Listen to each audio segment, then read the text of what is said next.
Hello friends, welcome to our channel. ఈరోజు మనము స్వర్గవాసల్ Netflix movie review గురించి కొన్ని విషయాలు మాట్లాడుకుందాం. నవంబర్ 29న విడుదలైంది ఈ సినిమా. జైలు నేపథ్యంలో యాక్షన్తో కూడిన ఎమోషనల్ డ్రామాగా గతంలో కొన్ని సినిమాలు వచ్చాయి. అలాంటి ఒక జానర్లో తమిళంలో రూపొందిన సినిమానే స్వర్గవాసల్. సిద్ధార్థ్ రావు, పల్లవి సింగ్ నిర్మించిన ఈ సినిమాకి సిద్ధార్థ్ విశ్వనాథ్ దర్శకత్వం వహించాడు. కథలోకి వెళ్తే 1999లో చెన్నై పరిసర ప్రాంతాల్లో జరిగిన ఒక సంఘటనతో ఈ కథ మొదలవుతుంది. అక్కడ పార్థిబన్ అంటే ఆర్జే బాలాజీ తోపుడు బండిపై టిఫిన్స్ అమ్ముతూ తన తల్లితో కలిసి జీవిస్తూ ఉంటాడు. ఇక తమ ఇంటికి దగ్గరలో ఉన్న రేవతితో అతను ప్రేమలో పడతాడు. ఆమెను పెళ్లి చేసుకోవాలని నిర్ణయించుకుంటాడు. బ్యాంక్ లోన్ తీసుకుని ఓ మాదిరి హోటల్ పెట్టాలనేది చాలా కాలంగా అతనుకున్న కోరిక. అలాంటి పరిస్థితుల్లోనే అతనికి షణ్ముఖం అనే ఒక పెద్ద ఆఫీసర్తో పరిచయం ఏర్పడుతుంది.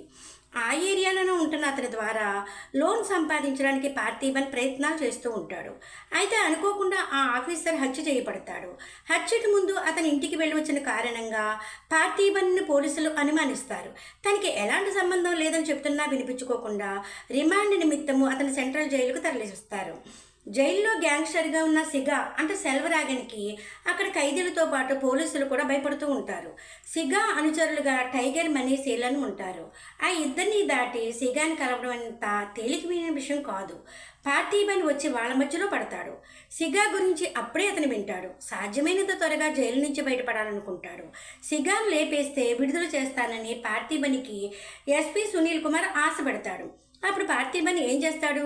షణ్ముఖాన్ని ఎవరు చంపారు? జైలు నుంచి పార్థిబన్ బయటపడతాడా? రేవతితో అతను పెళ్ళవుతుందా అనేది మనకి మిగతా కథ. Please like, share and subscribe.